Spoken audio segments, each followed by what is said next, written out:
Henry, James, and Gordon were miserable. They had been shut up for several days for being naughty and longed to be let out again. At last, Sir Topham had arrived. "I hope you are sorry," he said, "and that you understand that every job on the railway is important. We have a new tank engine called Percy, who helps pull coaches, and Thomas and Edward have worked the main line nicely. But I will let you out now if you promise to work hard." "Yes, sir," said the three engines, "we will." "That's good. But please remember that this no shunting nonsense must stop." Sir Topham Hatt then told Percy, Edward, and Thomas that they could go and play on the branch line for a few days. And they ran off happily to find Annie and Clarabelle at the junction. The two coaches were very pleased to see Thomas again.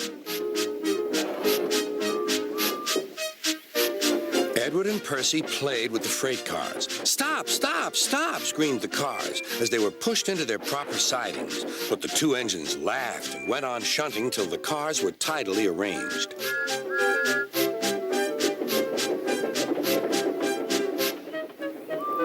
Next, Edward took some empty cars to the quarry. Percy was left alone. He didn't mind that a bit. He liked watching trains and being cheeky to the other engines. "Hurry, hurry, hurry," he would call, and they got very cross.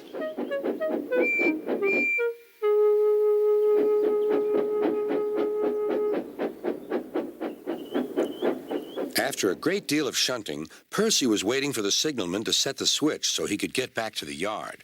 Percy was being rather careless and not paying attention. Edward had warned Percy, "Be careful on the main line. Whistle to the signalman that you are there." But Percy didn't remember to whistle, and so the busy signalman forgot him.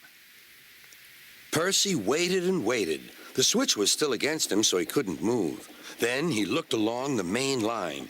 "Beep, beep!" he whistled in horror, for rushing straight toward him was Gordon with the express. "Oh!" groaned Gordon. "Get out of my way!"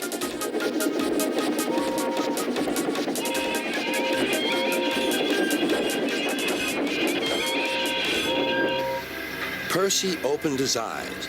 Gordon had stopped with Percy's buffers just a few inches from his own. But Percy had begun to move. "I won't stay here. I'll run away," he puffed. He went straight through Edward's station and was so frightened that he ran right up Gordon's hill without stopping.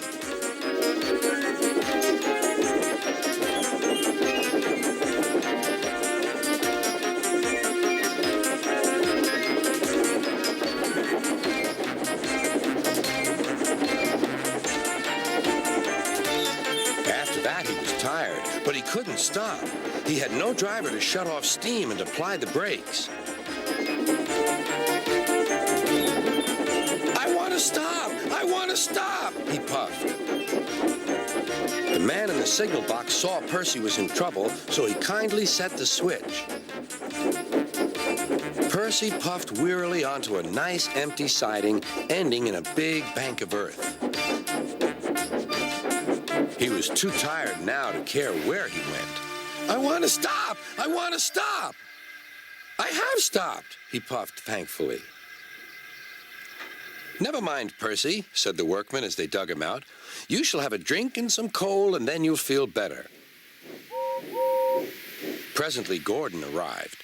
"Well done, Percy. You started so quickly that you stopped a nasty accident." "I'm sorry I was cheeky," said Percy.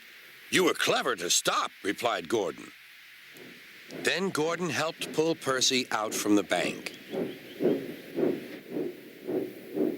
The two engines are now good friends, but Percy is always most careful when he goes out on the main line.